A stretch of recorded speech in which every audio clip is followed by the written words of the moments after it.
Baik, Assalamualaikum warahmatullahi wabarakatuh. Para jamaah, perkenalkan nama saya Taufan Aditya selaku host dan perwakilan panitia di kajian pagi hari ini. Pertama-tama kami perwakilan dari panitia Majelis Taklim At-Thahirah ingin mengucapkan selamat Hari Raya Idul Fitri 1443 Hijriah. Taqabbalallahu minna wa minkum. Semoga Allah menerima puasa kami dan puasa kalian. Baik, langsung saja mari kita buka kajian pada pagi hari ini. Bismillahirrahmanirrahim. Alhamdulillahirrabbilalamin. Wassalatu wassalamu ala asrafil anbiya'i wal mursalin wa ala alihi wa sahbihi ajma'in amma ba'du. Para jamaah peserta kajian Majelis Ta'lim At-Thahirah, alhamdulillah pada pagi hari ini kita bersama-sama mengikuti kajian yang akan disampaikan oleh Ustadz Najmi Umar Bakar hafizahullahu taala. Sebelum dimulainya kajian, izinkan saya selaku perwakilan panitia membacakan beberapa hal tata tertib yang harus diperhatikan selama kajian. Para jamaah diminta untuk menonaktifkan audio video saat kajian berlangsung, jadi hanya audio dan video Ustadz saja yang menyala, ditunjukkan agar kita bisa lebih fokus menyimak materi yang disampaikan oleh Ustadz. Para jamaah juga diminta untuk mempersiapkan alat tulis untuk mencatat materi sebagai bentuk ikhtiar kita dalam mencari ilmu. Kemudian untuk sesi tanya jawab nanti, diharapkan pertanyaan sesuai dengan tema yang sedang berlangsung. Para jamaah bisa menggunakan fitur kolom chat untuk menulis pertanyaan, baik itu secara private atau umum, yang nanti insya Allah akan dibacakan oleh saya. Alhamdulillah kita sudah tersambung dengan Ustadz Najmi Umar Bakar. Semoga selalu dalam keadaan sehat ya Ustadz. Amin. Pada kesempatan pagi ini, tema yang akan disampaikan adalah kapankah dosa kecil menjadi dosa besar? Sebagai makhluk Allah, kita tidak luput dari dosa, maksiat, dan aneka kesalahan.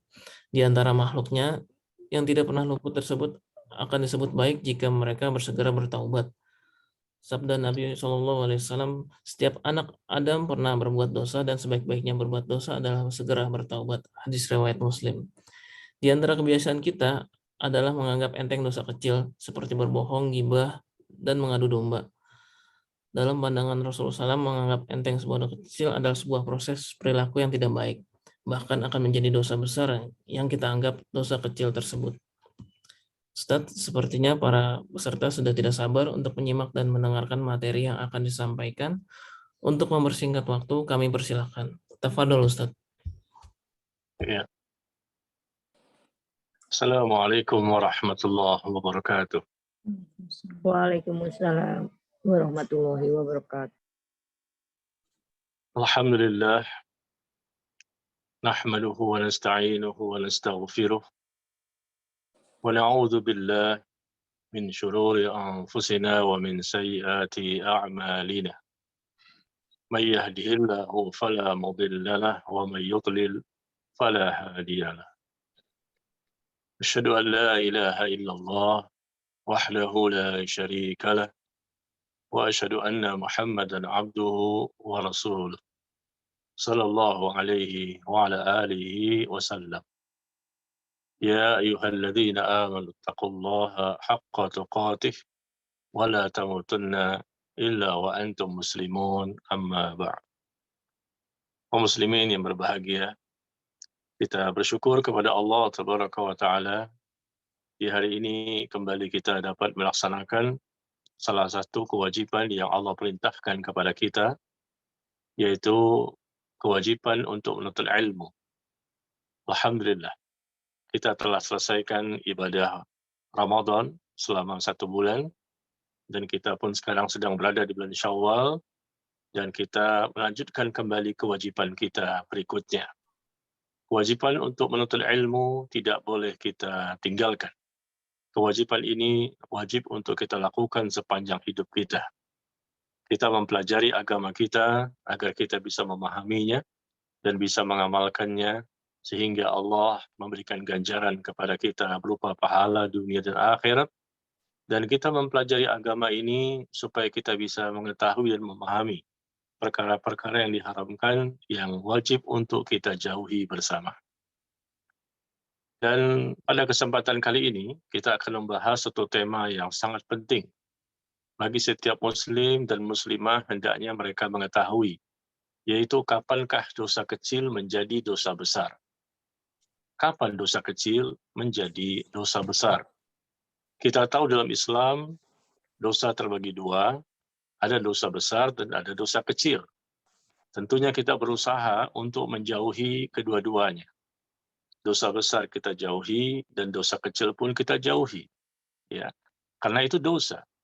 Dan dosa adalah suatu pelanggaran, suatu penyimpangan, dan sesuatu yang tidak diinginkan oleh Allah untuk kita kerjakan. Allah tidak memperbolehkan kita melakukan dosa besar. Dan Allah pun tidak memperbolehkan kita melakukan dosa kecil. Dua-duanya harus kita jauhi.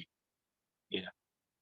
Dan sebagai manusia biasa, tentunya kita tidak bisa lepas total dari dosa. Meskipun kita sudah berusaha untuk menjauhi, baik itu dosa besar maupun dosa kecil. Tetapi kita bukan malaikat. Kalau malaikat tidak memiliki dosa, sedangkan manusia, sebagaimana Nabi SAW bersabda, kullu bani Adam khata' wa khairul khata'in at-tawwabun. Setiap anak cucu Adam ini pernah melakukan suatu kesalahan. Dan sebaik-baik orang yang melakukan kesalahan adalah mereka yang bertaubat. Siapapun manusianya pernah melakukan dosa. Ya, tapi di antara mereka tentunya ada perbedaan. Tingkat dosa yang mereka lakukan. Kalau mereka seorang nabi dan rasul, tentunya kesalahan mereka bukan dosa besar, tapi dosa kecil. Dan dosa kecil ini pun sangat-sangat sedikit. Dan itu pun bisa jadi sudah diampuni oleh Allah.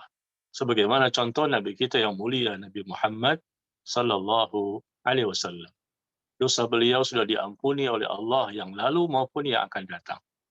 Meskipun beliau diizinkan oleh Allah ya untuk beribadah kepada Allah, ya melakukan berbagai macam kebaikan dan ketaatan, tetapi Allah tidak menginginkan beliau steril.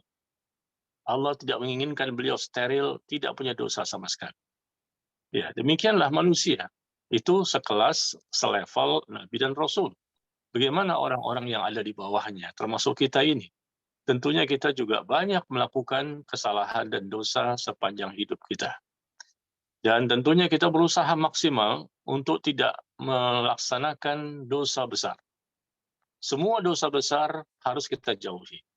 Itulah contoh orang-orang bertakwa, orang yang saleh dan saleh. Dia pasti menjauhi semua dosa besar. Adapun dosa kecil, kita berusaha memperkecil, berusaha meminimalisir tingkat dosa. Itulah orang bertakwa. Orang bertakwa orang yang paling tinggi derajatnya di sisi Allah. Tidak ada orang yang lebih tinggi dibandingkan orang bertakwa derajatnya di sisi Allah. Tapi orang bertakwa bukan berarti tidak punya dosa. Orang bertakwa itu adalah orang yang melaksanakan semua perintah-perintah dari Allah dan menjauhi semua larangan-larangan dari Allah. Dan masalah dosa besar pasti mereka jauhi semua. Dan masalah dosa kecil mereka pasti berusaha untuk memperkecil tingkat dosa kecil. Itulah orang bertakwa. Dan semakin hari, semakin sedikit dosanya. Semakin sedikit dosanya, dan Allah jaga mereka. Allah jaga iman mereka, Allah jaga ilmu mereka, Allah jaga amal mereka, Allah jaga agama mereka. Subhanallah, sehingga mereka tidak mudah jatuh kepada dosa. Ya, memang berbeda orang bertakwa dengan orang yang tidak bertakwa. Orang bertakwa itu berhati-hati dalam menjalani kehidupan selama di dunia ini, dan orang bertakwa juga orang-orang yang takut kepada Allah. Tidak berani mereka berbuat dosa. Bahkan dosa kecil pun mereka tidak berani. Ini membedakan orang bertakwa dengan orang yang tidak bertakwa. Barangkali orang yang tidak bertakwa sembarangan dalam berbuat dosa. Dosa besar dia berani untuk melakukannya. Ya, apalagi dosa kecil. Ya, dianggap kecil dan satu hal yang remeh. Nah, inilah yang kita ingin bahas. Ternyata dosa kecil itu yang dianggap remeh, dianggap kecil oleh sebagian orang, terkadang bisa naik peringkat menjadi dosa besar. Ya, tentunya kita berusaha sebagai orang yang sudah ngaji, sudah taklim, sudah mengikuti kajian-kajian, ya kita sudah bertaubat, sudah berhijrah, sudah berusaha untuk semakin berubah, semakin baik, ya. Karena kita tahu hidup ini singkat dan mati itu pasti. Dan kita pun akan kembali kepada Allah. Ya tentunya kita insya Allah termasuk orang-orang yang berusaha menjauhi semua dosa besar dan memperkecil tingkat dosa kecil. Nah, kapankah dosa kecil menjadi dosa besar? Jamaah sekalian yang berbahagia, kita akan lihat bagaimana Nabi SAW bersabda kepada Ummul Mukminin Aisyah radhiyallahu anha. Rasul berpesan kepada istrinya yang sudah jelas salihah. Ya, Aisyah radhiyallahu anha adalah seorang wanita yang salihah, seorang wanita yang bertakwa. Tapi Rasul berpesan kepada istri yang sangat dicintainya. Dan beliau mengatakan, "Ya Aish, iyyaka wa muhaqqaratidz dzunub, fa inna laha minallahi taliban." Wahai Aisyah, takutlah engkau terhadap dosa-dosa kecil, karena ia akan diminta pertanggungjawaban nanti di hadapan Allah. Bayangkan jamaah sekalian. Ini pesan Rasul kepada Aisyah, takutlah engkau dengan dosa-dosa kecil. Ya. Hati-hati dengan dosa kecil. Iyyaki wa muhaqqaratidz dzunub. Wahai Aisyah, takutlah engkau dengan dosa-dosa kecil, karena ia akan diminta pertanggungjawaban nanti di hadapan Allah. Allah akan meminta pertanggungjawaban dengan dosa besar maupun dosa kecil. Dan bagi sebagian orang barangkali ya dosa besar yang mereka perhatikan. Padahal dosa kecil juga harus kita perhatikan. Bagi sebagian orang barangkali mereka menyangka yang akan diminta pertanggungjawaban hanya dosa besar. Padahal dosa kecil juga akan diminta pertanggungjawaban. Di hadis yang lain Rasul pun sallallahu alaihi wasallam mengatakan kepada Aisyah ya dan kepada yang lain, "Iyyakum wa muhaqqaratidz dzunub." Berhati-hatilah kalian terhadap dosa kecil. Berhati-hatilah kalian terhadap dosa kecil, sebab ia berkumpul dalam diri seorang. Jika ia berkumpul dalam diri seseorang, akan dapat membinasakannya. Na'udzubillah. Berhati-hatilah kalian terhadap dosa kecil, sebab jika ia berkumpul dalam diri seseorang, maka akan dapat membinasakannya. Ternyata dosa kecil juga akan bisa membinasakan seseorang. Jemaah sekalian, bukan dosa besar saja yang akan membinasakan seseorang. Dosa kecil pun akan bisa membinasakan seseorang. Apalagi itu dosa besar. Nah, sekarang kita akan coba membahas ya, kapan dosa kecil itu berpindah menjadi dosa besar. Dosa kecil itu saja sudah berbahaya. Dosa kecil itu saja sudah bisa membinasakan. Hanya dosa kecil, kata Nabi, bisa membinasakan. Hanya dosa kecil akan diminta pertanggungjawaban. Apalagi kalau dosa kecil itu sudah berpindah menjadi dosa besar. Ya, dan ini mungkin tidak diketahui oleh sebagian kaum muslimin, ya, karena mereka tidak belajar. Yang sebetulnya pada saat itu Allah menganggapnya sedang melakukan dosa besar. Tapi dia menganggap bahwa dia sedang melakukan dosa kecil. Ya. Karena keterbatasan ilmu, pengetahuan, dan banyaknya kebodohan, sehingga ada kaum muslimin yang menganggap bahwa dia sedang melakukan dosa kecil. Dosa kecil inilah gampang.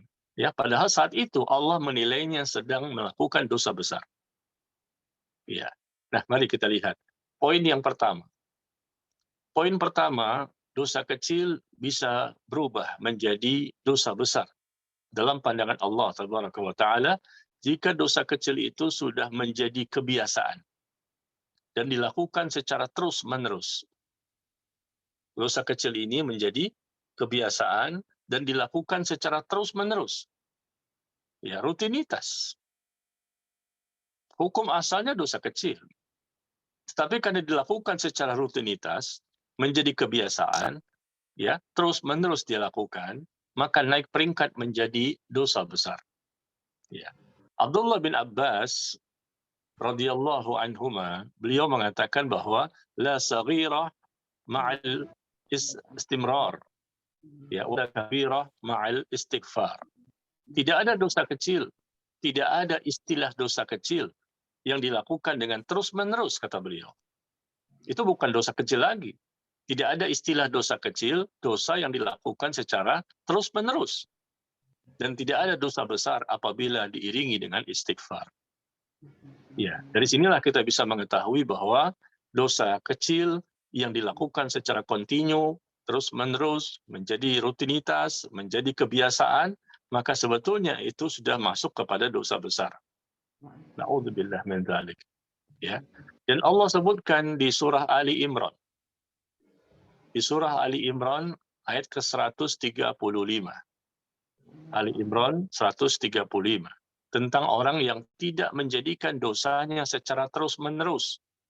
Dia berhenti dari dosanya. Jangan continue, jangan rutinitas. Kalau dia bertaubat kepada Allah, dia beristighfar kepada Allah, tapi dia melakukan lagi secara rutinitas, itu namanya bukan taubat yang benar.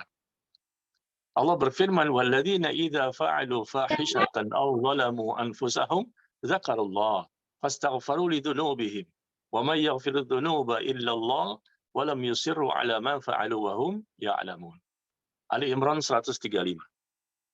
Ya, dan orang-orang yang apabila mereka mengerjakan perbuatan keji dan menganiaya diri mereka sendiri, mereka pun segera ingat kepada Allah. Lalu mereka memohon ampun terhadap dosa-dosa mereka. Dan siapa lagi yang dapat mengampuni dosa selain Allah? Dan mereka tidak melakukannya secara terus-menerus. Dan mereka tidak terus-menerus melakukan perbuatan dosa itu, sedang mereka mengetahui.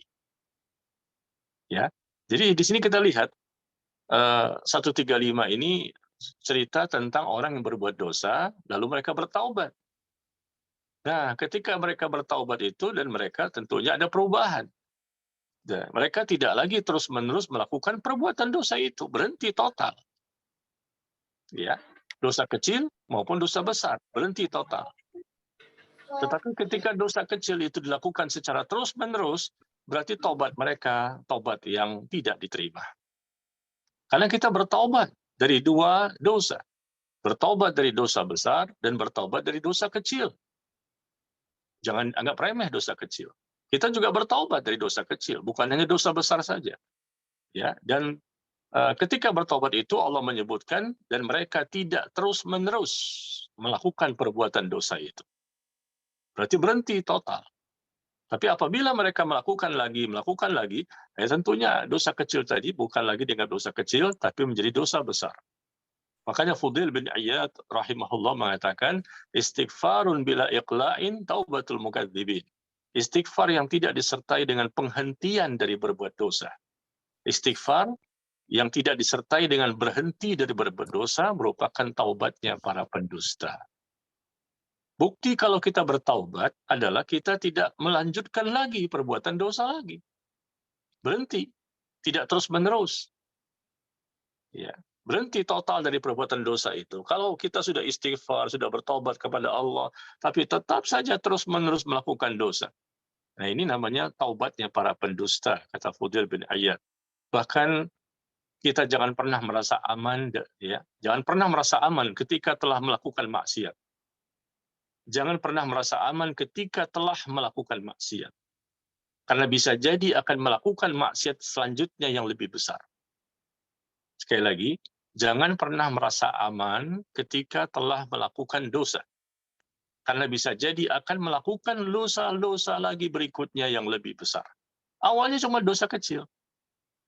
Awalnya cuma dosa kecil. Tapi siapa yang bisa menjamin bahwa dosa kecil ini ternyata lama-kelamaan bisa menjadi dosa besar? Akibat dia tidak bertaubat dari taubat nasuha. Makanya Abdullah bin Abbas radhiyallahu anhuma berkata, "Ya sahibadz dzam." Ya, wahai pelaku dosa. Kata Abdullah bin Abbas, wahai pelaku dosa, jangan pernah merasa aman dari jeleknya akibat dosa. Dosa itu memiliki dampak kejelekan. Dosa itu memiliki dampak keburukan. Wahai pelaku dosa, jangan pernah merasa aman dari jeleknya akibat dosa. Karena dosa yang lebih besar bisa jadi mengiringinya atau mengikutinya lebih besar dari dosa yang telah engkau lakukan sekarang. Ya, na'udzubillah. Yang awalnya cuma dosa kecil, ya, dosa kecil, lama-lama menjadi dosa besar, kata beliau. Dosa yang lebih besar bisa jadi akan mengiringinya. Dosa yang lebih besar lagi bisa jadi akan mengikutinya. Lebih besar dari dosa yang engkau lakukan sekarang. Sekarang kamu melakukan dosa kecil, nanti bisa jadi akan diikuti berikutnya dengan dosa besar. Akhirnya naik peringkat kecil menjadi besar. Demikian ya. Ini yang pertama.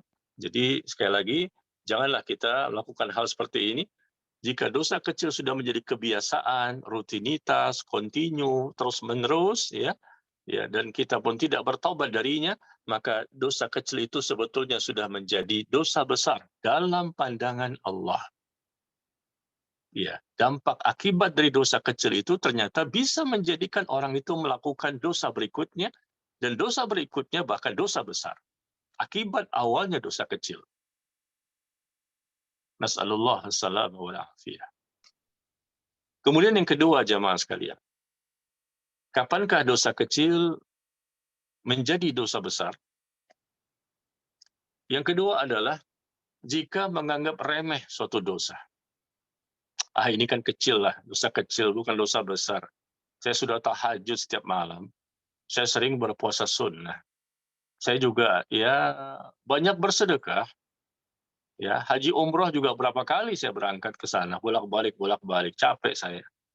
Saya juga banyak melakukan kebaikan ini, kebaikan itu. Sehingga terkadang ada orang yang menganggap remeh, menganggap kecil suatu dosa. Memang itu dosa kecil, tapi dianggap remeh. Ya, atau mungkin dosa besar yang dianggap remeh. Na'udzubillah. Dosa besar tidak boleh kita anggap remeh. Juga dosa kecil tidak boleh kita anggap remeh. Seseorang yang menganggap remeh suatu dosa, ya, maka dia pun akan termasuk orang yang melakukan dosa besar. Ya. Bagaimana bisa dia menganggap remeh suatu dosa? Sedangkan yang dia hadapi bukanlah manusia. Ya. Bilal bin Sa'ad rahimahullah, beliau mengatakan, la tanzur ila siqaril khati'ah, walakin unzur man asaita. Beliau mengatakan, jangan engkau melihat kecilnya suatu dosa, tapi lihatlah kepada siapa engkau bermaksiat. Siapa yang engkau maksiati? Kepada siapa engkau bermaksiat? Jangan engkau melihat kepada kecilnya suatu dosa. Ini kan dosa kecil, ya, dianggap remeh, gampang, enteng. Nanti juga tertutuplah oleh amal soleh saya. Amal soleh saya sangat banyak. Kata beliau, Bilal bin Sa'ad rahimahullah, la tanzur, jangan engkau melihat kepada kecilnya suatu dosa dan kemaksiatan. Tapi lihatlah hakikatnya kepada siapa engkau sedang bermaksiat. Kepada siapa engkau bermaksiat? Yaitu kepada Allah. Ya. Kalau menganggap kecil suatu dosa, lalu mereka pun terus-menerus dalam dosa itu, berarti mereka menganggap kecil Allah. Itu masalahnya jemaah sekalian. Ya, kita sering bertakbir, Allahu Akbar ketika dalam sholat ya, misalnya, atau di luar sholat. Kita bertakbir, Allahu Akbar, Allah Maha Besar, Allah paling besar. Tidak ada yang lebih besar dibandingkan Allah, kekuasaannya, zatnya, ya, kekuasaannya, zatnya, dan lain-lain. Allah Maha Besar atas segala sesuatu. Ya, tetapi ketika masalah dosa, kita anggap kecil. Jangan menganggap kecil suatu dosa, karena yang kita maksiati itu adalah Allah sebetulnya. Kalau memang kita bertakbir membesarkan Allah, kita bertakbir Allahu Akbar, kita membesarkan Allah, berarti kita tidak menganggap kecil suatu dosa. Karena kita tahu yang kita maksiati ini adalah Allah yang Maha Besar. Iya. Makanya Anas bin Malik radhiyallahu anhu berkata bahwa sesungguhnya kalian mengerjakan amalan dosa di hadapan mata kalian lebih tipis seperti rambut. Sesungguhnya kalian mengerjakan amalan dosa di hadapan mata kalian tipis seperti rambut. Namun kami para sahabat yang hidup di masa Nabi SAW menganggap dosa itu semacam yang kalian lakukan itu dosa besar. Anas bin Malik umurnya panjang, usianya panjang, dan beliau hidup bersama para tabi'in, generasi setelah sahabat. Ya, dan beliau melihat para tabi'in yang subhanallah, sebetulnya para tabi'in ini masih banyak orang-orang saleh pada waktu itu dibandingkan orang yang jauh dari agama. Ya, jarak mereka dengan para sahabat sangat dekat. Generasi setelah sahabat yaitu tabi'in. Tapi lihat bagaimana perkataan Anas bin Malik, seorang sahabat yang hidup dengan umur yang panjang. Dia mengatakan, sesungguhnya kalian, yaitu di masa tabi'in, mengerjakan amalan dosa di hadapan mata kalian tipis seperti rambut. Ini kan dosa kecil, ya. Namun kami, kata beliau, kata Anas bin Malik, kami para sahabat yang hidup di masa Nabi SAW menganggap dosa itu adalah dosa besar. Ya. Kami para sahabat menganggap itu bagian dari dosa besar, tapi kalian menganggap dosa itu adalah dosa kecil. Padahal tabi'in ini, subhanallah, banyak orang solehnya, banyak orang baiknya, banyak orang yang takut kepada Allah. Tapi lihat Anas bin Malik sudah bisa untuk bisa menilai. Memang generasi sahabat berbeda dengan generasi tabi'in. Padahal generasi tabi'in ini, Masya Allah, salah satu generasi terbaik setelah sahabat. Bagaimana Anas bin Malik kalau seandainya beliau menilai atau melihat kondisi yang ada di saat ini, di zaman ini, bagaimana? Di zaman tabi'in saja beliau mengatakan demikian. Kalian menganggap dosa ini lebih suatu hal yang tipis seperti rambut di hadapan mata kalian. Tapi kami menganggapnya suatu dosa besar. Dan para sahabat tidak menganggap dosa kecil sebagai dosa kecil. Para sahabat Nabi SAW, ya, mereka selalu berusaha, ya, menjadi orang yang terbaik. Dosa besar dianggap dosa besar, dan dosa kecil pun dianggap dosa besar. Subhanallah, Masya Allah. Dosa kecil pun dianggap dosa besar. Meskipun memang awalnya ini dosa kecil. Tapi mereka tidak pernah meremehkan suatu dosa. Itu para sahabat.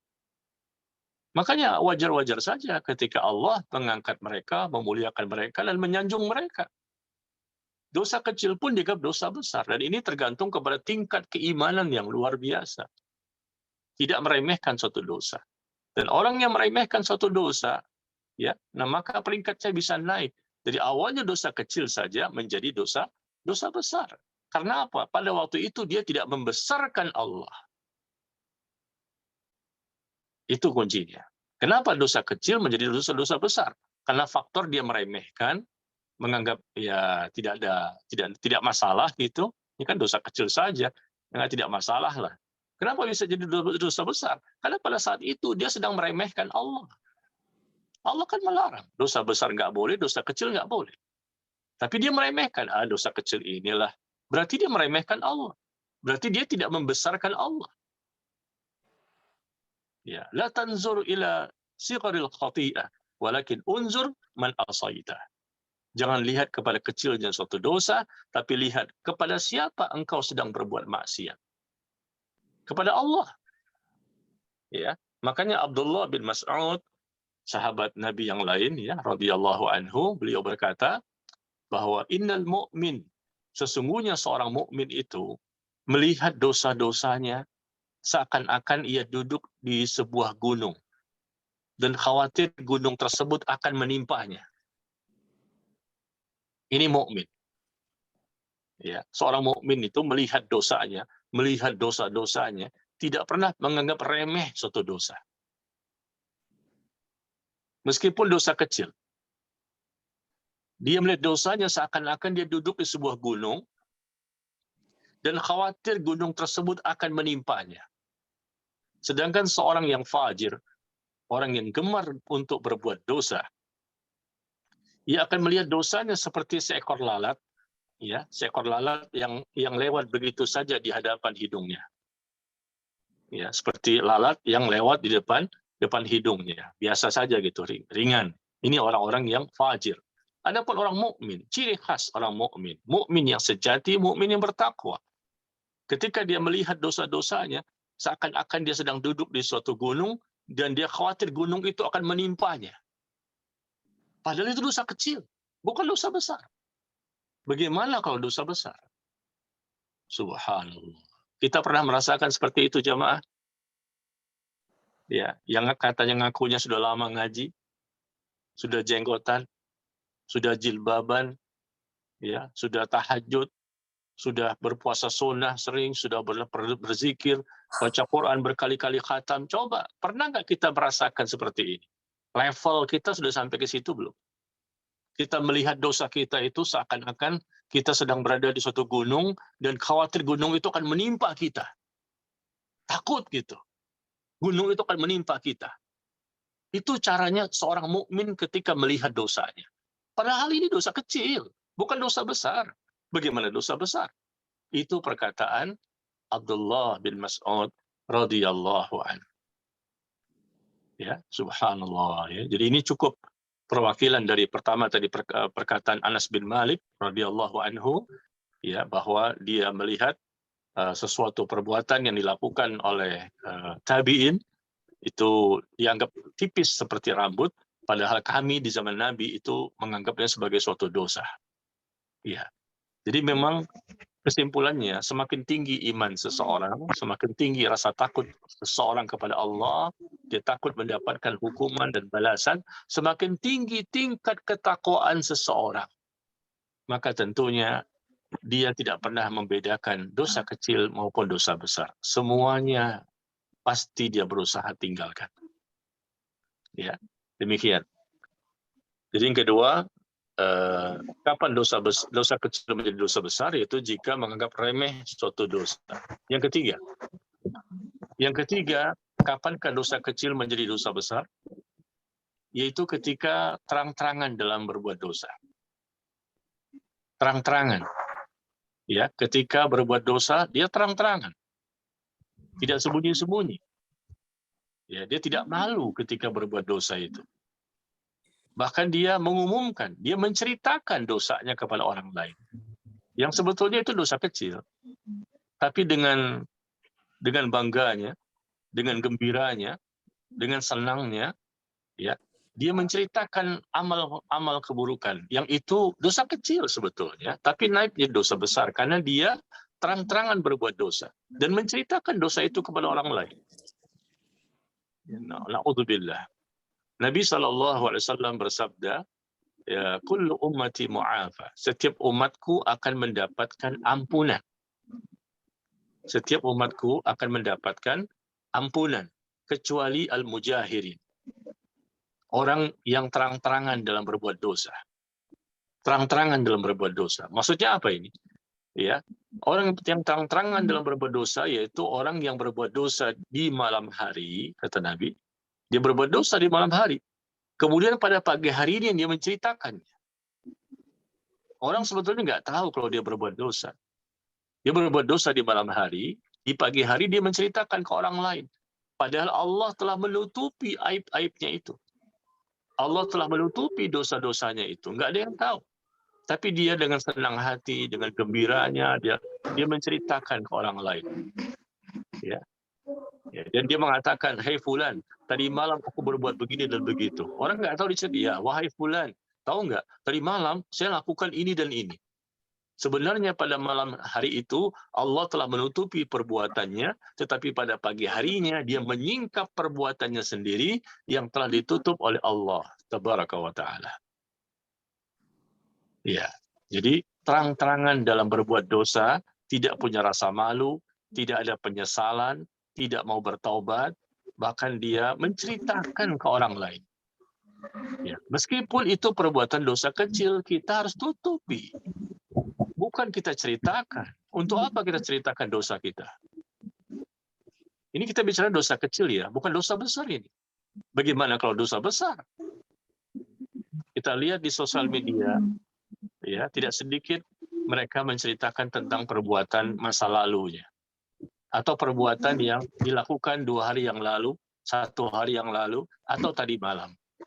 Mereka berbuat zina dengan si fulan ini nggak enak, segala macam. Mereka berbuat zina sama ini, mereka melakukan perbuatan LGBT, ya, mereka melakukan perbuatan korupsi, dan lain-lain. Apa saja perbuatan, mungkin pernah berbohong, ya, pernah berdusta, pernah berkhianat, tidak amanah, ingkar janji, dan lain-lain. Menceritakan. Ya, tidak mereka ceritakan, itulah yang diinginkan, dia bertobat. Siapa yang tidak punya dosa? Kita nggak punya kekuatan untuk tidak punya dosa. Pasti kita jatuh pada dosa itu. Tapi orang-orang yang beriman, yang bertakwa, ya, dia maksimal mati-matian dan habis-habisan untuk bisa memperkecil tingkat dosa. Demikian. Jadi yang ketiga ini adalah kapan dosa kecil menjadi dosa besar? Jika seseorang itu terang-terangan dalam berbuat dosa. Ya, terang-terangan dalam berbuat dosa, al-mujahirin. Artinya dia sebetulnya melakukan dosa kecil, tetapi dengan bangganya, ya, dengan merasa hebatnya, dia menceritakan dosa itu kepada orang lain. Untuk apa sebetulnya? Dipuji. Supaya dia dipuji, dianggap hebat, ya, untuk mendapatkan pujian manusia. Atau mungkin mendapatkan dunia, harta, kekuasaan, kedudukan, dan lain-lain. Dia menceritakan ke orang lain. Ya, terang-terangan dalam berbuat dosa di sini bukan maksudnya dia berbuat dosa, orang tahu semua tentang dosanya. Tetapi maksudnya di sini adalah Rasul mengatakan orang ini melakukan dosa dan tidak ada yang tahu. Kemudian dia menceritakan dosanya, sehingga orang jadi tahu semuanya. Apa maksud dibalik dosa? Dimaksud dari dia menceritakan dosa itu. Itulah yang menjadikan dosa kecil menjadi dosa besar. Dia menceritakan dosanya untuk apa? Ya. Nah, ini menjadi dosa besar akhirnya. Awalnya cuma dosa kecil, menjadi dosa besar karena dia menceritakan ini dengan maksud-maksud yang negatif. Ya, ingin populer, ingin terkenal, supaya bertambah subscribe-nya di Instagram, di YouTube. Ya, na'udzubillah min dzalik. Ya. Kemudian yang keempat, jamaah sekalian. Kapankah dosa kecil menjadi dosa besar? Yang keempat adalah merasa bahagia dan gembira dengan dosa. Na'udzubillah. Merasa bahagia dan gembira dengan dosa-dosa yang dilakukan. Dosa kecil bukan dosa besar, tapi dia bahagia, dia bergembira. Ini bukan sifat seorang mukmin yang sejati. Merasa bergembira dengan dosa menyebabkan pelakunya tidak bertaubat dan akan terus-menerus melakukannya. Coba saja kita lihat. Kalau seandainya kita pribadi nih, ya, jangankan orang lain, kita merasa gembira dengan dosa yang kita lakukan. Dosa kecil sebetulnya, bukan dosa besar, apalagi dosa besar. Kita merasa gembira, bahagia dengan dosa yang kita lakukan dan tidak bertobat, lihat, maka akan terus-menerus akan melakukan dosa berikutnya. Tidak ada penyesalan. Karena balasan dari dosa adalah dosa. Wa jazaa'u sayyi'ah sayyi'atun mithluha. Balasan dari dosa adalah dosa. Allah biarkan orang itu jatuh lagi kepada dosa. Allah biarkan, tidak ada penjagaan. Kenapa? Karena dia bergembira. Dia berbahagia dengan dosa-dosa yang dia lakukan.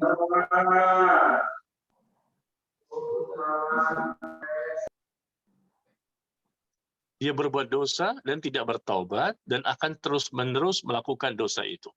Bahkan, coba jamaah dengarkan ya, bahkan ketika dia terluput dari dosa itu, ia akan merasa sedih. Ya, gagal melakukan dosa. Sedih dia, menyesal. Kenapa gagal melakukan dosa ini? Udah direncanakan dengan baik, ya. Ya, gagal kita melakukan dosa itu. Na'udzubillah. Padahal Rasul SAW bersabda, barang siapa yang merasa gembira, bahagia dengan kebaikan yang dia lakukan dan merasa sedih dengan keburukan, maka dialah seorang mukmin. Barang siapa bergembira, gembira dengan kebaikan yang dilakukan, dia senang. Bisa melakukan kebaikan-kebaikan itu dia senang. Dia berbahagia. Dan dia merasa sedih dengan keburukannya, sedih dengan dosa-dosanya. Maka itulah orang mukmin. Ya, berbeda dengan orang-orang munafik. Orang munafik itu merasa gembira dengan keburukannya dan merasa sedih dengan kebaikannya. Ya, jadi poin keempat ini, kapankah dosa kecil menjadi dosa besar? Jika seseorang itu merasa gembira dengan dosa, bahagia, gembira dengan dosanya. Semakin banyak dosa, dia semakin gembira, semakin bahagia. Meskipun itu dosa kecil, nggak boleh. Namanya dosa itu kan nggak boleh dan haram dan ada dampak akibat keburukan dunia akhirat. Dan kita tahu itu dicatat oleh malaikat dan Allah melihat perbuatan kita. Seharusnya kita menyesal, sedih, menangis. Kita tunjukkan taubat kita. Bukan bergembira. Bergembira ini berarti bukanlah bentuk pertaubatan yang benar. Berarti memang orang ini tidak bertaubat. Orang yang taubat itu bukan bergembira dengan dosa. Orang yang taubat itu menyesal, menangis, sedih dengan dosa. Nah, jadi merasa gembira dengan dosa-dosa menyebabkan pelakunya tidak mau bertaubat dan akan terus-menerus melakukan dosa itu. Nah, bagaimana bisa? Awal cuma dosa kecil. Tapi dosa kecil ini menyebabkan dia tidak mau bertaubat. Dan dosa kecil ini menyebabkan dia akan terus-menerus melakukan dosa itu. Kenapa? Awalnya gembira. Ini bukan teori saja ya, jamaah sekalian. Kelihatannya mudah ya. Ya, ini kan cuma teori kecil, gampang lah. Ya, berapa poin sih? 1, 2, 3, 4, 5. Ya, tapi dalam penerapannya dalam kehidupan kita sehari-hari ternyata tidak sedikit kita dan orang lain jatuh lagi. Lupa. Ketika dibicarakan seperti ini mungkin kita ingat, oh iya ya, betul juga ya. Ya, kita berapa lama sih bertemu 1,5 jam ini kajian? Nggak lama. Tapi nanti ketika selesai kajian, baru saja dibahas. Ya, kita lihat nanti nih. Baru saja, kita mulai jam 10, selesai jam berapa sih? Jam 11:30 nanti kita selesai, insyaAllah ta'ala. 1 jam baru saja dibahas. 5 menit kemudian, 1 menit kemudian, 1 jam kemudian, 1 hari kemudian, ternyata kita melakukan nomor 1 sampai nomor 5. Semuanya, atau mungkin salah satunya. Na'udzubillah min dzalik. Ya. Jadi jangan pernah merasa gembira dengan dosa. Ya, seharusnya sedih. Orang yang bergembira dengan kebaikan-kebaikannya, ya, kemudian dia bersedih dengan keburukan-keburukannya, itulah orang mukmin kata Nabi SAW. Apakah kita mukmin atau munafik? Nah, kalau betul-betul kita mukmin, kita bahagia dengan kebaikan dan kita sedih dengan keburukan. Ya, keburukan apakah itu dosa kecil maupun dosa besar. Ya. Kemudian yang terakhir, jamaah sekalian, kapankah dosa kecil menjadi dosa besar?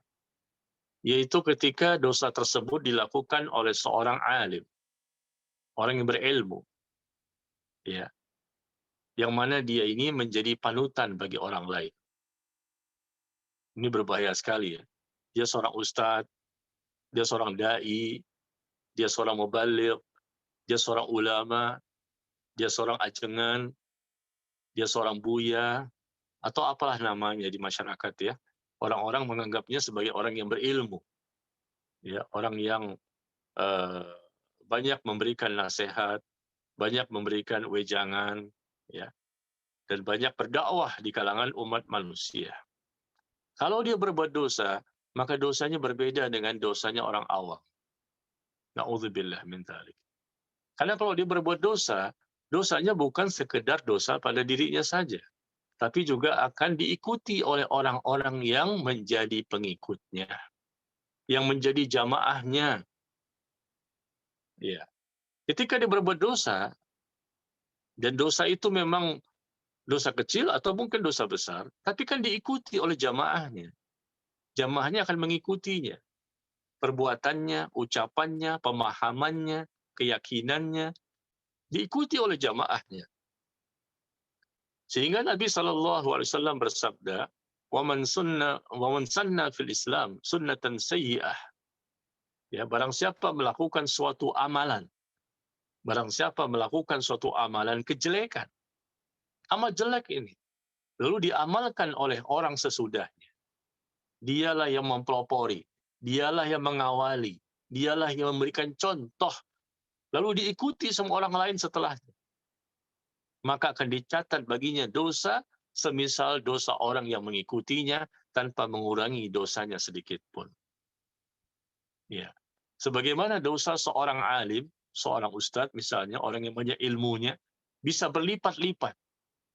Dosanya seorang ustadz itu, na'udzubillah, bisa berlipat-lipat jika ada yang mengikuti melakukan dosa sebagaimana dosa yang dilakukan oleh ustadz tersebut. Maka begitu juga dengan kebaikannya.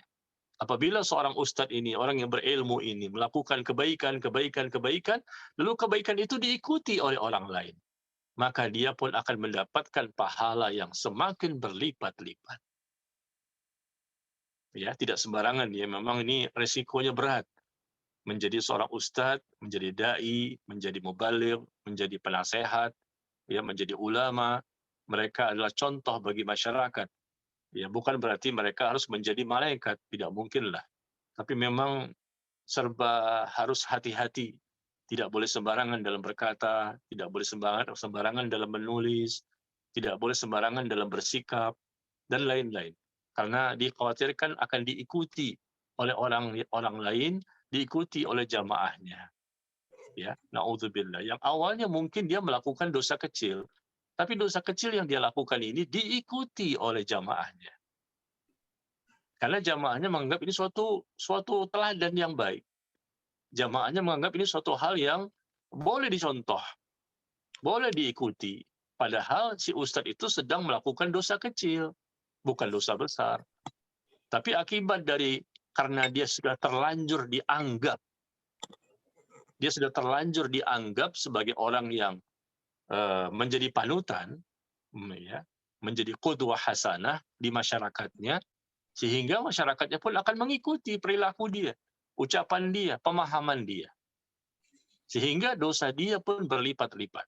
Na'udzubillah min dzalik. Yang awalnya dosa kecil menjadi dosa besar karena apa yang dia lakukan itu ternyata diikuti oleh orang lain. Dan menjadi besarlah dosa itu karena banyak sekali orang yang mengikuti perbuatan dosa kecil dari sang ustaz tadi. Na'udzubillah, nas'alullah as-salamah wal afiyah. Baik, sampai di sini jamaah sekalian ya, ada 5 poin yang kita ketahui. Kapankah dosa kecil menjadi dosa besar? Ya, kita ulang lagi dari awal. Dosa kecil menjadi dosa besar kapan? Pertama, ketika dosa kecil itu menjadi kebiasaan dan dilakukan secara terus-menerus. Yang kedua, dosa kecil menjadi dosa besar yaitu ketika menganggap remeh suatu dosa. Ya. Yang ketiga, dosa kecil menjadi dosa besar jika terang-terangan dalam berbuat dosa. Bukan ditutup aibnya, tapi justru dia menceritakan orang lain. Yang keempat, jika dia merasa gembira dengan dosa-dosa yang dia lakukan. Meskipun dosa kecil, tidak boleh kita bergembira. Itu sifat seorang mukmin. Kalau ada orang yang bergembira, tertawa-tawa, terbahak-bahak dengan dosa kecil yang dia lakukan, itu menunjukkan bahwa dia bukan seorang mukmin yang sejati. Ya. Yang kelima, dosa kecil berubah menjadi dosa besar apabila dilakukan oleh seorang alim, orang yang berilmu, ya mungkin kita sebut dengan namanya ustadz, ya, atau dengan nama-nama yang lain, yang mana ketika dia melakukan dosa kecil ternyata diikuti oleh jamaahnya atau orang lain. Ya, karena orang lain merasa ini suatu kebenaran dan boleh diikuti, sehingga ustadz itu sangat berbahaya dalam tindakannya dan ucapannya, tidak boleh sembarangan. Takutnya diikuti sama orang lain. Awalnya dia melakukan dosa kecil saja sebetulnya, tapi karena dia terlihat oleh orang lain, terdengar oleh orang lain, diketahui oleh orang lain, dan orang lain yang awam-awam ini, yang bodoh, yang tidak mengerti, menganggap itu suatu hal yang baik gitu. Sehingga mereka mengikuti juga. Nah, akhirnya dosa sang ustadz tadi pun berlipat-lipat. Na'udzubillah min dzalik. Demikian jamaah sekalian, mudah-mudahan kita bisa ya menjauhi 5 poin tadi dan kita tetap merasa bahwa dosa kecil adalah sesuatu yang mesti kita jauhi, apalagi bentuknya dosa-dosa besar. Intinya semua dosa apapun kita jauhi karena memang Allah dan Rasul menyuruh kita menjauhi dosa. Dan Allah dan Rasul tidak pernah memilah-milah. Jauhilah dosa besar, dosa kecil nggak apa-apa. Nggak ada seperti itu. Jauhilah dosa besar, dosa kecil tidak mengapa kamu lakukan. Nggak ada seperti itu. Secara umum Allah dan Rasul ya menyuruh kita untuk menjauhi dosa. Baik itu dosa besar maupun dosa kecil. Karena inilah yang menjadikan seseorang nanti ya akan mendapatkan azab Allah, siksaan Allah, hukuman dan balasan keburukan dari Allah. Ya, na'udzubillah, jangan sampai kita melakukan dosa-dosa ini, dan tentunya kita berusaha maksimal ya, masing-masing kita berusaha maksimal, mati-matian, habis-habisan untuk memperkecil tingkat dosa kecil. Ya, demikian barangkali yang bisa saya sampaikan pada kesempatan kali ini, dan kalau ada yang mau bertanya, saya persilahkan. Baik Ustadz, ada pertanyaan masuk. Apakah kalau kita umroh, kesalahan-kesalahan dosa kita semasa di kehidupan sehari-hari itu akan ada balasannya ketika kita berada di rumah Allah?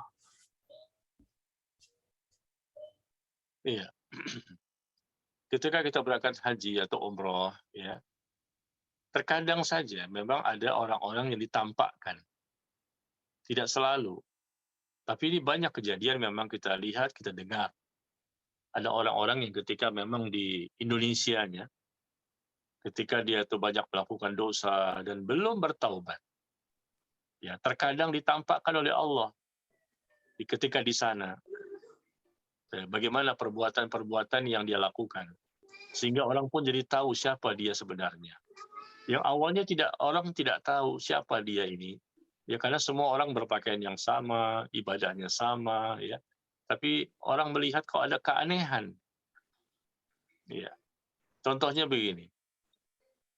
Ini kejadian nyata ya, bukan hoax. Ketika ada seseorang yang berada di padang Arafah, di mana orang di padang Arafah itu tentunya mereka berzikir, membaca Quran, ya, mendekatkan diri kepada Allah, dan jaraknya itu cuma waktu yang sangat singkat, zuhur sampai maghrib. Kita wukuf di padang Arafah, berdiam diri di padang Arafah dari zuhur sampai maghrib. Dan orang masing-masing sibuk di tendanya. Di tendanya, karena tentunya panas di sana, dan mereka sibuk beribadah dengan zikir, salawat, istighfar, baca Quran, dan lain-lain. Tapi ketika itu kita melihat ada orang yang sibuk sekali keluar dari tendanya dan jalan ke sana kemari, nggak jelas kemana arahnya. Seperti orang gila. Padahal dia tidak gila. Tapi orang banyak melihat, siapa dia ini? Kenapa dia ini? Kok tidak mau beribadah di tenda? Ini contoh saja ya, mohon maaf karena ditanya tadi, ini kejadian nyata yang kita lihat, dan saya melihat. Ya, ketika haji itu. Bagaimana ketika itu dia justru sibuk di luar. Jalan sana, jalan sini. Padahal kan siang itu kan panas. Dan seperti orang kebingungan. Seperti orang gila, nggak sadar dengan dirinya. Maka akhirnya orang-orang pun bertanya, siapa dia ini? Kenapa dia ini? Rupanya dia memiliki dosa sewaktu di Indonesia yang belum dia taubati. Makanya sebelum berangkat haji atau umroh itu segeralah kita bertaubat. Karena dikhawatirkan nanti di sana, dikhawatirkan Allah tampakkan, Allah hinakan seseorang. Karena dia berangkat tanpa taubat, masih dengan dosa-dosanya. Ya. Ternyata dia adalah rentenir. Dia pelaku riba. Dia makan harta riba. Setelah ditanya, Pak, Bapak ini dari Indonesia? Iya. Kenapa? Bapak kerjanya apa? Apa aktivitas Bapak selama di Indonesia? Oh, saya begini, saya begini, saya begini. Oh, ternyata baru tahu. Jangan-jangan, ya kita katakan, jangan-jangan inilah penyebabnya. Jangan-jangan inilah penyebabnya. Sehingga kok berbeda sendiri dengan orang lain yang ada di padang Arafah. Berbeda sendiri. Jalan sana, jalan sini, siang-siang panas-panas. Ya, tidak jelas juntrungannya ke sana kemari seperti orang bingung, seperti orang gila. Ternyata dia orang yang ya sebagai pelaku orang yang makan harta riba. Ya. Dan juga pernah, kalau ini cerita dari orang lain. Ya, cerita dari orang lain, seseorang yang memang suka menggibah orang lain, suka menjelek-jelekkan orang lain. Ya. Dan itu dilakukan bukan di Indonesia saja, bahkan di sana pun dia melakukan perbuatan itu. Suka menggibah, suka menjelek-jelekkan orang lain. Ya. Maka pada waktu itu dia kehausan dan ingin minum aqua. Ya, dengarkan ya. Dia ingin minum aqua, haus. Ini pun terjadi di padang Arafah. Saya dapat berita dari nenek saya. Ya. Kemudian pada waktu itu dia ambil suatu botol, ya, kemudian dia minum. Dan dia tidak tahu. Dan Allah menjadikan itu seperti itu dengan izin Allah. Yang dia minum bukan aqua, tapi botol minyak tanah. Botol minyak tanah, tapi dia menganggap ini sebagai aqua. Lihat balasan Allah. Itu masih di dunia, belum nanti di akhirat. Ya, dia minum minyak tanah itu dan sampai begitu banyak, dan akhirnya orang-orang pada kaget dan mengambil botol itu. Dan dia pun baru tersadarkan. Ternyata ini botol minyak tanah. Dia pikir ini aqua. Ada apa? Ya setelah ditanya begini, memang jamaah yang ada di situ juga resah dengan kondisi orang ini. Suka gibah ketika sedang berhaji, tapi menjelek-jelekkan dan menceritakan orang lain kekurangan-kekurangannya. Ketika di Indonesia juga seperti itu orang ini. Nah, jadi inilah contoh-contoh ya, masih banyak contoh yang lain. Hati-hati ketika berangkat haji dan umroh, terkadang Allah tunjukkan orang-orang yang memang belum bertaubat. Sebelum berangkat, dia belum bertaubat. Dikhawatirkan nanti Allah tunjukkan di sana ya hasil dari perbuatannya, yang dimana dia akan dihinakan oleh Allah, direndahkan oleh Allah dengan perbuatannya tanpa dia sadari. Ya, demikian. Wallahu a'lam bishawab. Baik Ustaz, ada pertanyaan masuk lagi. Apakah ghibah termasuk dosa kecil atau besar? Tafadhol Ustaz. Iya. Apakah ghibah termasuk dosa kecil atau dosa besar?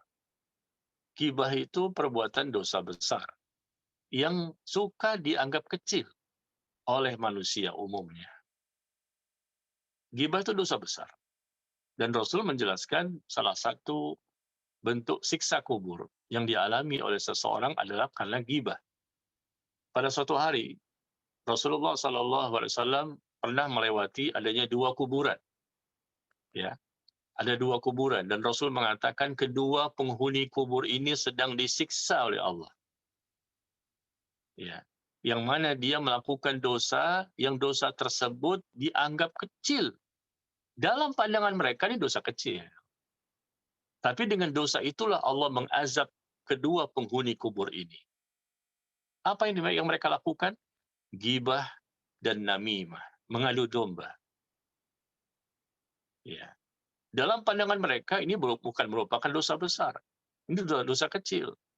Ini kan dosa kecil kata mereka, ghibah kan, menjelek-jelekkan orang, membongkar aib orang, ya, menceritakan kekurangan-kekurangan dan kelemahan orang lain, yang orang lain itu tidak ada di hadapannya. Ya. Dan orang itu merasa malu ketika diceritakan tentang kekurangannya. Mungkin kekurangan dari sisi badannya, dari sisi pakaiannya, mungkin dari sisi perilakunya, dan lain-lain. Ghibah. Ghibah itu kata Nabi, engkau menceritakan tentang saudaramu. Ya, sesuatu yang dia tidak suka. Hal itu diketahui oleh orang lain. Engkau menceritakan tentang saudaramu, yang saudaramu itu tidak suka kalau hal tersebut diketahui oleh orang lain. Seharusnya kita tutup, tapi kita ceritakan. Itu ghibah. Ya, orang yang melakukan ghibah ini biasanya karena hasad. Karena hasad, ya, ada dengki, iri, ya, kemudian dia menggibahi orang lain. Atau mungkin karena yang lain-lain. Intinya, di hadis tadi bahwa Rasul mengatakan dua penghuni kubur ini sedang disiksa dengan suatu dosa yang mereka anggap kecil, anggap remeh, yang padahal itu besar di sisi Allah. Yaitu contohnya ghibah dan namimah, mengadu domba orang lain. Mengadu domba ini juga bisa menimbulkan kebencian, menimbulkan permusuhan, menimbulkan perceraian, menimbulkan peperangan. Akhirnya orang bercerai gara-gara dia, provokasinya ada, provokator. Bercerai suami istri yang awalnya baik, gara-gara dia nih si provokator. Akhirnya dua negara berperang gara-gara ada orang yang memprovokasinya. Ya, jadi namimah ini kelihatannya remeh ya, padahal termasuk dosa besar karena dampak akibatnya itu besar. Ya, begitu juga ghibah. Ghibah itu dampaknya itu besar. Hancur kehormatan orang lain. Dipermalukan dia di hadapan manusia. Ya, dia merasa malu yang luar biasa. Dan ghibah ini di zaman sekarang seperti hal yang lumrah ya. suatu hal yang biasa-biasa saja. Maka aneh kalau nggak gibah. Terutama, mohon maaf ya, terutama para wanita ini. Umumnya mungkin para wanita yang ketika mereka berkumpul, mereka ngerumpi, membicarakan, tahu nggak, si Fulan kan begini, ibu itu kan begini, ya dia kan begini dan begini, cerita tentang anaknya, tentang suaminya, tentang temannya itu, tentang saudaranya, macam-macam. Dia kan begini, dia ungkapkan tuh kelemahan-kelemahan. Tahu nggak, dia kan begini-begini. Itu asyik dalam pembicaraan. Itu dosa besar. Ya, bukan dosa kecil. Ya, gibah itu dosa besar. Karena memang Rasul mengatakan di hadis tadi bahwa kedua penghuni kubur ini disiksa yang dengan siksaan ya yang mereka anggap dosa yang mereka lakukan itu dosa kecil padahal dosa besar. Ya, demikian. Wallahu a'lam bishawab. Baik Ustadz, ada pertanyaan lagi.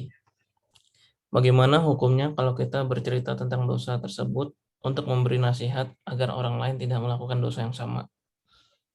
Apa dulu Ustadz?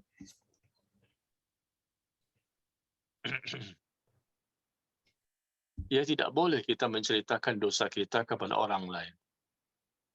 Agar orang lain melakukan agar orang lain tidak melakukan dosa yang sama sebagaimana yang kita lakukan. Dosa kita itu kita tutup, itu aib. Ya, tidak boleh kita ceritakan ke orang lain. Meskipun tujuannya baik. Bukan kita menceritakan supaya kita dipuji, merasa hebat, ya, merasa takjub. Kita menceritakan dosa kita supaya kita itu semakin terkenal. Bukan itu tujuan kita. Tapi supaya dia bisa tahu bahwa saya juga pernah melakukan sebagaimana kamu. Tapi saya meninggalkannya. Tujuannya baik. Jangan, nggak boleh. Itu aib, itu dosa. Tidak boleh kita sebarluaskan ke orang lain. Kecuali kalau orang tersebut tahu memang siapa kita sebelumnya. Itu beda. Dia tahu kok siapa saya sebelumnya. Saya kan dulunya pemusik. Saya kan dulunya pemabok. Saya kan dulunya penzina. Saya kan dulunya gini, saya kan begini. Dia tahu. Orang yang kita ajak bicara tuh tahu. Ya, tidak masalah kita menceritakan tentang dosa kita yang alhamdulillah kita sudah meninggalkannya. Dan kita kasih tahu kepada orang tersebut, saya pun sama seperti kamu dulunya. Tapi saya sudah meninggalkannya. Dan orang itu nggak kaget dengan cerita kita. Hah? Kamu mengerjakan juga? Nggak kaget. Karena dia pun tahu siapa kita. Nah, ini menceritakan itu dalam rangka supaya bisa menjadi motivasi. Supaya bisa menjadi motivasi bagi orang yang kita ajak bicara. Tuh, saya aja bisa meninggalkan. Kenapa kamu nggak bisa? Kan sama-sama kita pelakunya. Bahkan saya lebih jelek dibandingkan kamu. Ya. Tapi kalau orang yang kita ajak bicara itu nggak tahu sebenarnya siapa kita, maka jangan kita membongkar aib. Mungkin sekarang ini kita dilihat oleh orang lain sudah baik kan. Wah, kelihatannya orang yang saleh, orang yang saleha, orang yang kelihatannya sudah dekatlah kepada agama. Ya. Lalu suatu waktu kita melihat ada orang lain yang perlu diperbaiki dan dinasehati. Dan dosa yang dia lakukan itu ternyata dia juga melakukan dosa yang sama sebagaimana kita dulu pernah melakukannya. Dan dia tidak tahu. Lalu kita ceritakan, kamu jangan seperti ini, ya. Ini sangat berbahaya. Saya juga pernah seperti itu dulunya. Maka dia kaget, hah? Kamu pernah berbuat seperti itu, sebagaimana saya? Iya. Waduh, kok bisa begitu? Akhirnya dia tahu, oh kamu dulu begini ya. Nggak boleh itu. Meskipun tujuan kita baik, tapi secara hukum asalnya tidak boleh menceritakan dosa-dosa kita kepada orang lain. Ya, tidak boleh. Meskipun tujuannya untuk memberikan pelajaran.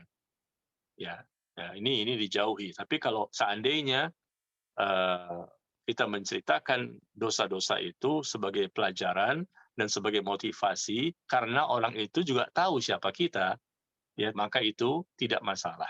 Karena Allah lebih tahu bahwa niatnya adalah ingin supaya orang itu lebih semangat, lebih sungguh-sungguh, lebih termotivasi. Barangkali dengan kita cerita seperti itu dan dia juga tahu siapa kita dulunya, maka dia pun akan semakin kuat dan bersemangat untuk melakukan perubahan-perubahan dalam perilakunya. Demikian, wallahu a'lam bishawab. Baik Ustadz, ada pertanyaan masuk lagi. Izin bertanya Ustadz, apa rokok termasuk dosa? Bagaimana cara kita untuk menasihati kawan yang merokok? Iya, merokok itu dosa. Langsung saja to the point. Merokok itu dosa dan tidak boleh dilakukan oleh seorang mukmin. Ya. Kenapa? Karena itu jelas yang pertama merusak kesehatan. Sepakat semua dokter kok. Bahkan di bungkus rokoknya ada tertulis bisa merusak kesehatan, ya bisa mengakibatkan jantung, penyakit ini dan segala macam. Ya sesuatu yang bisa mengarahkan kepada suatu kemudaratan pasti nggak boleh kan. Yang sifatnya akan mengarahkan kepada suatu hal yang negatif, ya tentunya tidak boleh kita kerjakan. Yang pertama itu, ya jadi bisa membahayakan kesehatan, ya bisa merusak kesehatan. Yang kedua, dengan rokok itu juga tentunya bisa menjadikan eh, adanya orang lain mendapatkan kemudaratannya. Istilah kita perokok pasif. Ya, orang lain tidak merokok, tapi dia mendapatkan dampak akibat perbuatan kita. Apa itu bukan dosa? Gara-gara kita, orang lain mendapatkan keburukannya. Dan kita sudah sering dengar masalah ini. Ada orang-orang perokok pasif. Dia tidak merokok, tapi dia sering berkumpul, bergaul sama orang-orang yang merokok. Dan asapnya itu sering dia hirup. Dan ini terbukti, saya pernah lihat dan pernah baca. Orang yang ternyata di paru-parunya itu ya ada sesuatu yang membahayakan. Dan dia bingung ketika kemarin COVID misalnya. Ada penyakit COVID-19. Ya. Dia terkena COVID dan dia masuk ruang ICU selama kurang lebih 3 minggu. Ini kisah nyata ya. Ada seseorang ikhwan. Dia tidak merokok. Dia cerita kepada saya. 3 minggu masuk ruang ICU. Dan sudah sangat tipis sekali dengan kematian. Diperkirakan dia mati dengan penyakit COVID-nya. Ya, tapi subhanallah, Allah menginginkan dia terus hidup dan sampai hari ini masih hidup. Maka dia bertanya kepada dokter, dengan sebab apa? Kenapa dia mendapatkan penyakit COVID yang lebih parah dibandingkan orang lain? Ya, dokter bertanya, kamu merokok ya? Saya tidak merokok. Jangan bohong. Ya, kamu merokok ini. Tidak, saya tidak merokok, dokter. Saya tidak suka merokok dan saya benci dengan orang yang merokok. Dan bagi saya rokok itu haram. Dia ikhwan yang ngaji sunnah. Terus dokter mengatakan, kamu ini aktivitasnya di mana? Kerjaannya di mana? Oh, saya kerjanya di pasar. Di pasar. Oh iya, kerja di pasar ya. Dan di pasar itu banyak orang yang merokok. Iya, tentunya banyak yang merokok. Dan saya sudah bertahun-tahun kerja di pasar. Bergaullah tentunya berkomunikasi dengan banyak orang yang merokok. Nah, itulah sebabnya kata dokter. Akibat asap rokok itu yang kamu hirup, ya, dan kamu tidak sadar. Kamu menghirup itu hal yang biasa saja. Ternyata terbukti ketika COVID di ronsen paru-parunya, ternyata paru-parunya itu banyak hitamnya, menghitam, dan itu menyebabkan penyakit COVID-nya parah, susah bernafas. Ya, dia bukan perokok. Dan dokter mengatakan itulah sebabnya. Karena dengan kondisi paru-paru yang banyak menghitam, ya, akibat dari menghirup asap rokok dari orang lain. Itu yang menyebabkan kamu mengalami penyakit COVID-19 lebih parah dibandingkan yang lain. Hampir-hampir dia mengalami kematian. Nah, ini contoh nyata jamaah sekalian. Ya, ternyata bukan hanya orang yang merokoknya saja yang bisa membahayakan kesehatannya, tapi juga bisa mengakibatkan bahaya bagi orang lain. Ya, na'udzubillah min dzalik. Maka hati-hati, jangan kita dekat-dekat dengan orang perokok ya. Meskipun kita nggak ngerokok, dikhawatirkan. Meskipun nggak sering-sering, tapi kan dikhawatirkan ada asap rokok itu bisa membahayakan dan kita tidak tahu. Itu tahunya setelah di ronsen. Ya, di paru-paru itu kelihatan sekali ya dampaknya. Bahkan ada Saya baca di sosial media, ada orang Indonesia sampai dia operasi di Cina sana. Ya, dia kena kanker paru-paru. Kanker paru-paru. Dia operasi sampai ke Cina. Saya baca di sosial media. Ketika dicek, ternyata paru-parunya rusak. Dan dia bukan perokok, tapi dia bekerja di kantor. Di kantor itu di lingkungan orang yang suka merokok. Dan orang yang suka merokok di kantor ini tentunya asapnya sampai ke dia.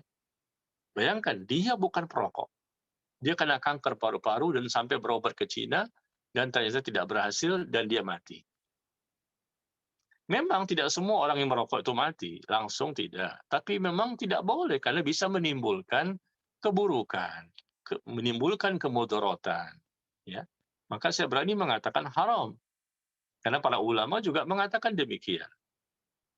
Tambah lagi yang ketiga, ya menghabiskan harta untuk hal yang sia-sia. Perkara yang sia-sia dan seterusnya.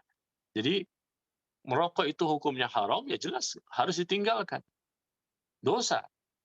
Dan kalaupun hukumnya makruh, dosa kecil, ya anggaplah sebagai dosa kecil misalnya kan, ada sebagian orang mengatakan, ini kan cuma makruh aja, dosa kecil, jangan dibesar-besarkan. Ya.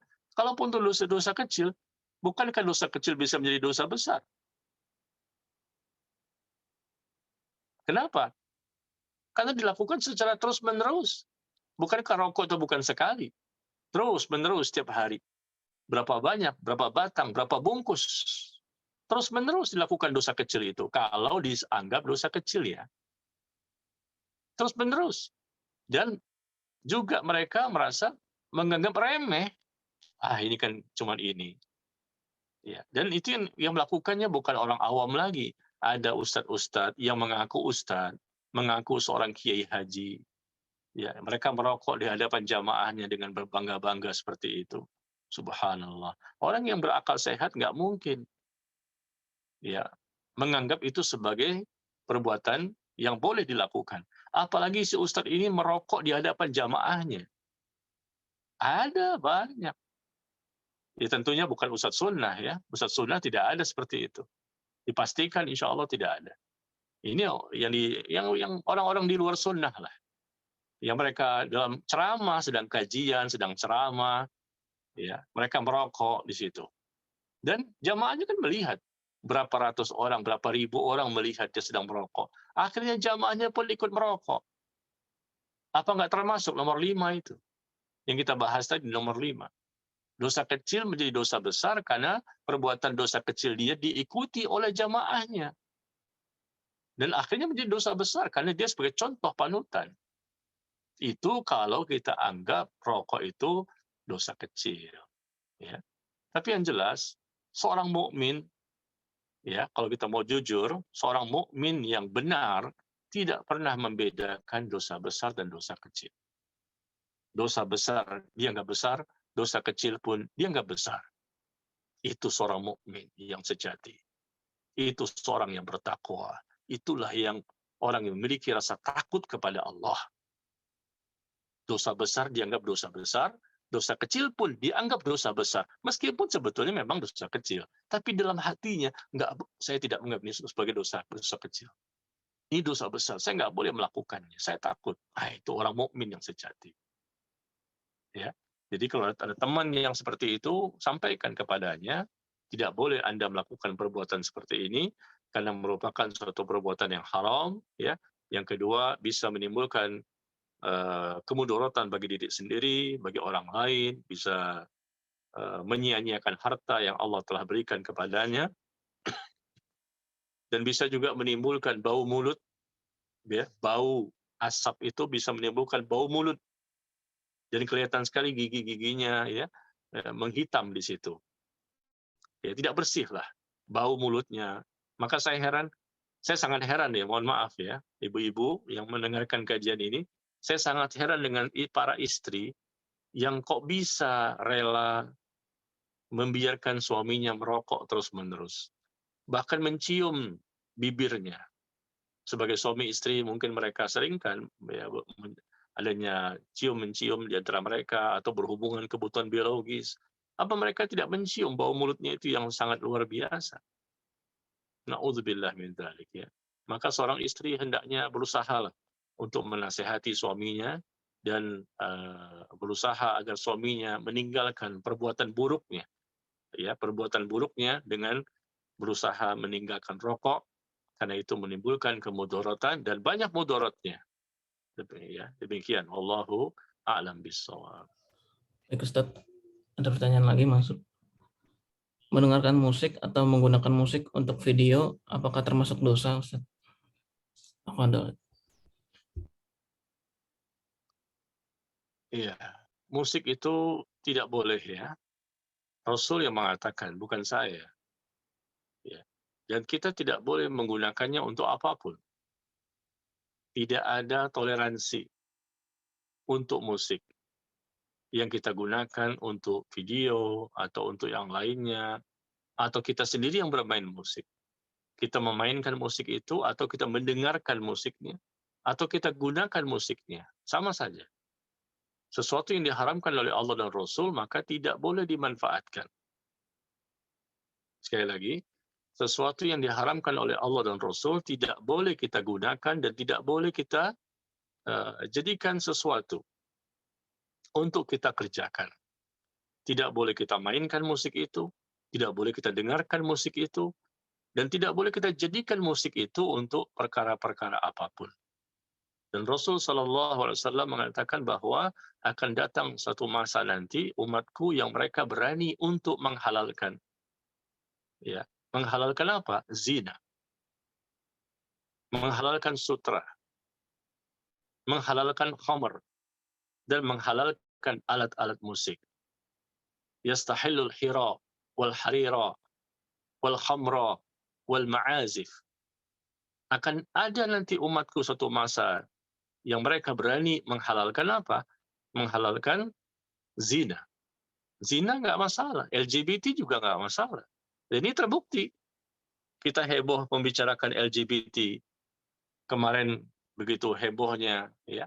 Dan memang Rasul sudah mengatakan bahwa ada di antara umatku bukan orang kafir yang mereka berani menghalalkan LGBT. Boleh. Ini kan hak asasi manusia. Kita kan tinggal di negara demokrasi. Kajian sunnah, ta'lim sunnah dibubarkan. Mengajarkan Al-Quran dan hadis, ya, dilarang. Tapi LGBT nggak boleh, ini hak asasi manusia. Kita tinggal di negara demokrasi. Na'udzubillah min dzalik. Siapa dia? Muslim. Mereka berani menghalalkan zina, berani menghalalkan sutra bagi laki-laki, mereka berani menghalalkan minuman-minuman keras, dan mereka berani menghalalkan alat-alat musik. Akan ada itu nanti. Ya, dan jelas dari hadis ini salah satunya mereka menghalalkan zina. Zina perbuatan buruk. Ya, bagi laki-laki nggak boleh pakai sutra, perempuan boleh. Dan minum minuman keras jelas ini buruk. Dan Rasul menyebutkan yang keempat alat-alat musik. Nanti ada yang berani menghalalkan. Dan itu pun terbukti dari umatku. Ya, jadi karena ini diharamkan, dan para ulama pun telah sepakat sebetulnya, ijma, musik itu haram. Tapi aneh ya, kenapa kita masih melihat orang bermain musik? Mungkin mereka tidak tahu. Atau mungkin mereka terkena syubhat. Atau mereka mengikuti hawa nafsu.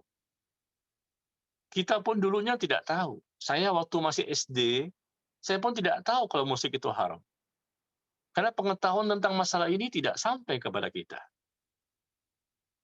Ya, tidak ada kita dapatkan para ustadz pada waktu itu ketika saya masih SD.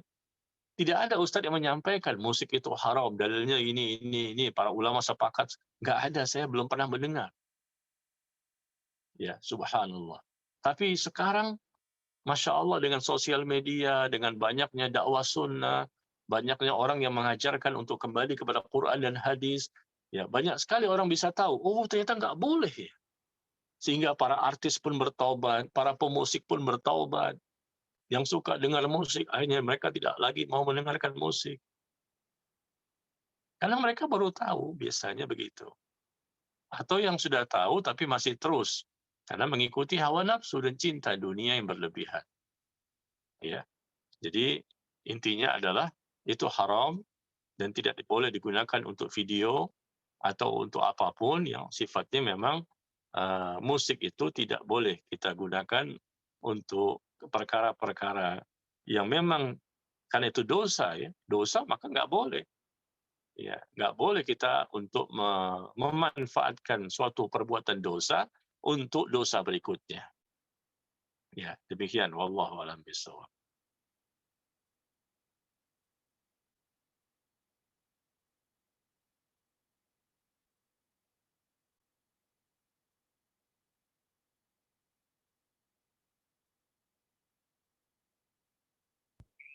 Ya Ustadz, ada pertanyaan lagi.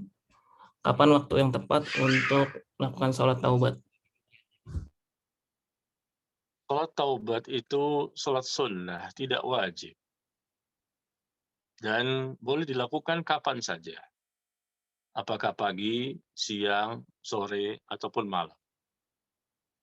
Dan sholat taubat itu adalah sholat yang dilakukan apabila kita melakukan suatu dosa dan kita ingin bertaubat kepada Allah.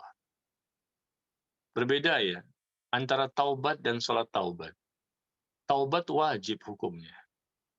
Bertaubat kepada Allah wajib hukumnya. Adapun sholat taubat, hukumnya sunnah. Ya, jadi kalau kita tidak sholat taubat tidak masalah. Hukumnya sunnah. Tidak kita lakukan tidak berdosa. Tapi kalau kita lakukan itu baik. Berbeda dengan taubat. Taubat itu wajib. Kalau tidak bertaubat maka berdosa. Maka kita harus bisa memilah, ya, memisahkan antara taubat dan sholat taubat. Sholat taubat itu hukumnya sunnah dan taubat itu wajib. Taubat itu berarti seseorang itu menyesal atas perbuatan dosanya, berarti dia mohon ampun kepada Allah, istighfar, berarti dia tidak lagi melakukan dosa tersebut dan dia bertaubat dengan taubat yang ikhlas.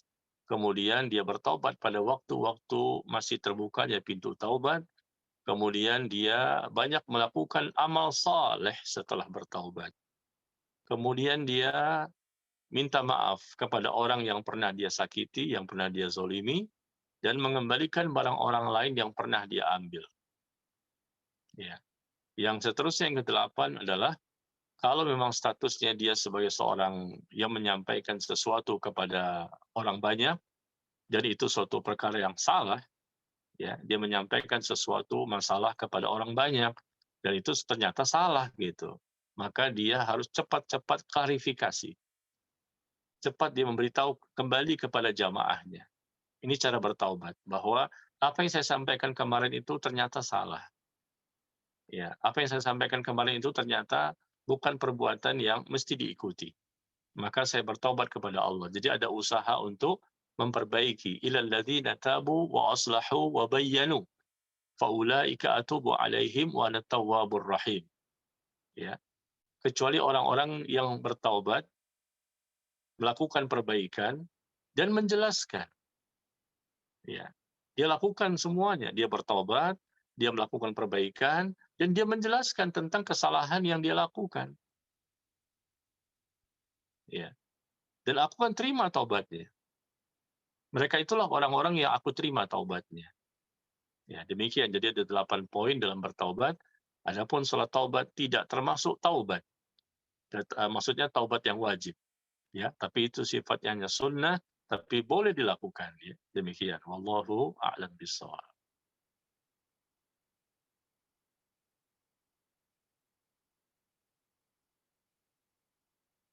Ya Ustadz, ada pertanyaan masuk lagi.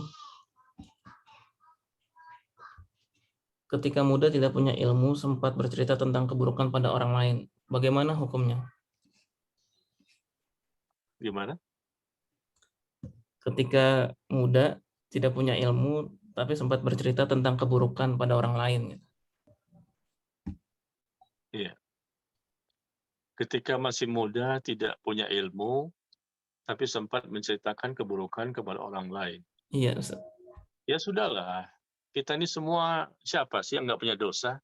Saya juga banyak dosanya. Anda juga banyak dosanya. Kita sama-sama pendosa.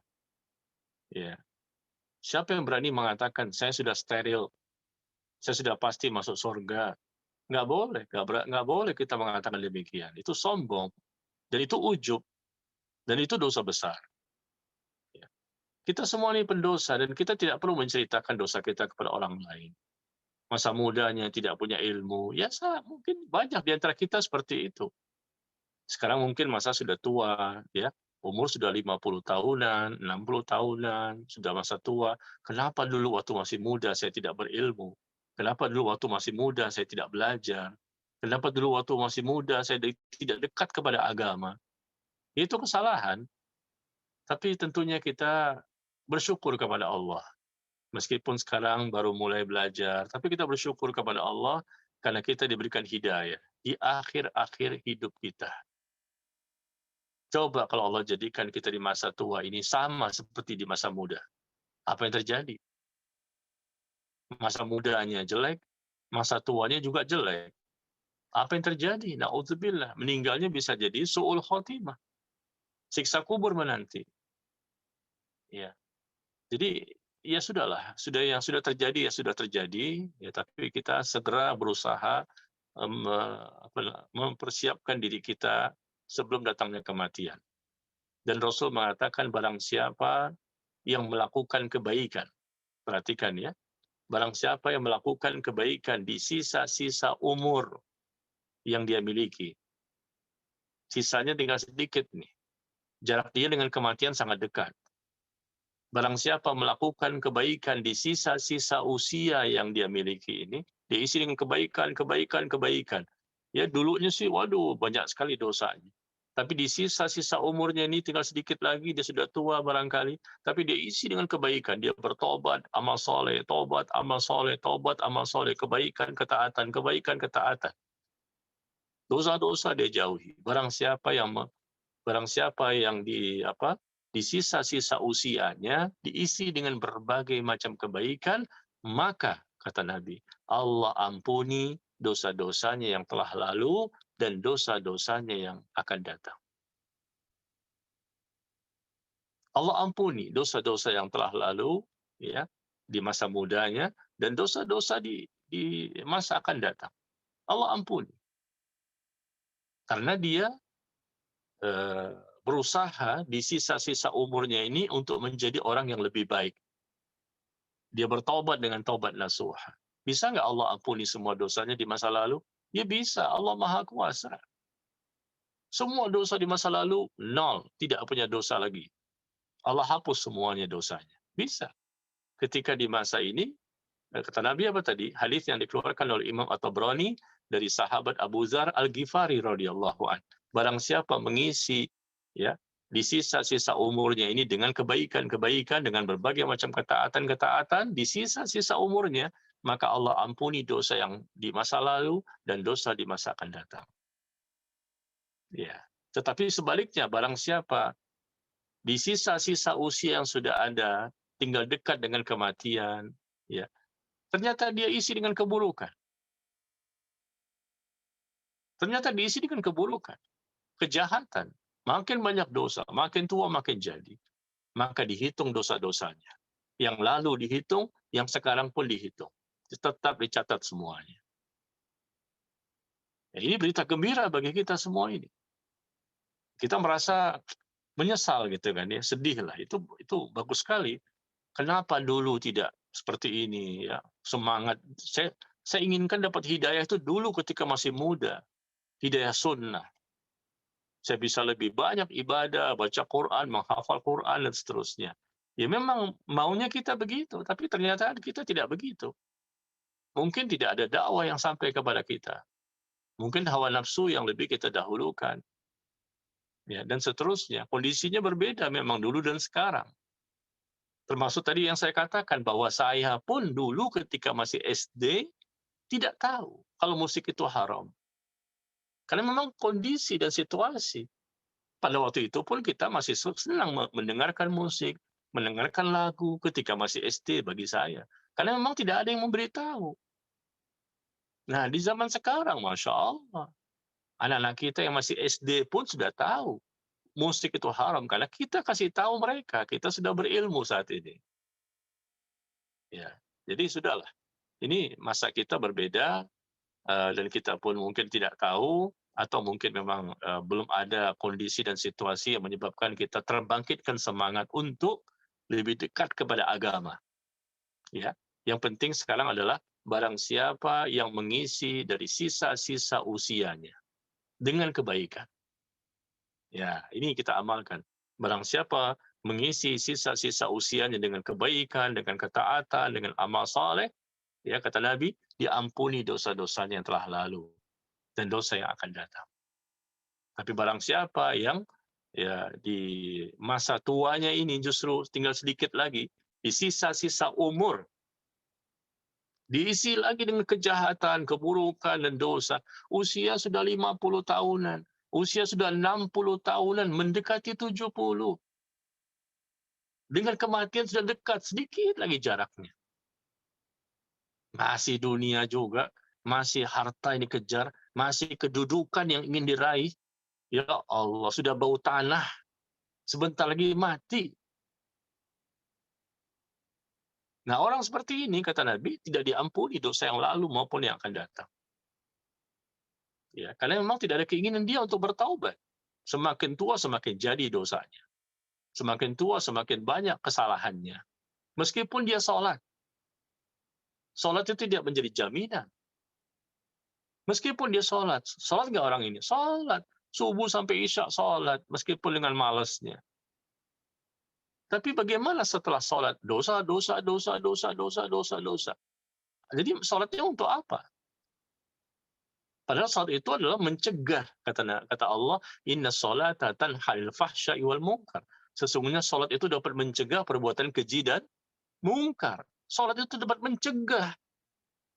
Tapi ketika orang itu sholat, di luar sholat banyak sekali kemaksiatan, kejahatan. Yang harta haram, ya, berdusta sana, bohong sana, sikat sini, ya, harta-harta yang nggak jelas, berselingkuh sana, berselingkuh sini, bermain dengan wanita-wanita yang bukan mahram. Ini kan dosa besar, bukan dosa kecil. Sudah tua makin jadi. Apalagi kalau sampai dia berzina, na'udzubillah.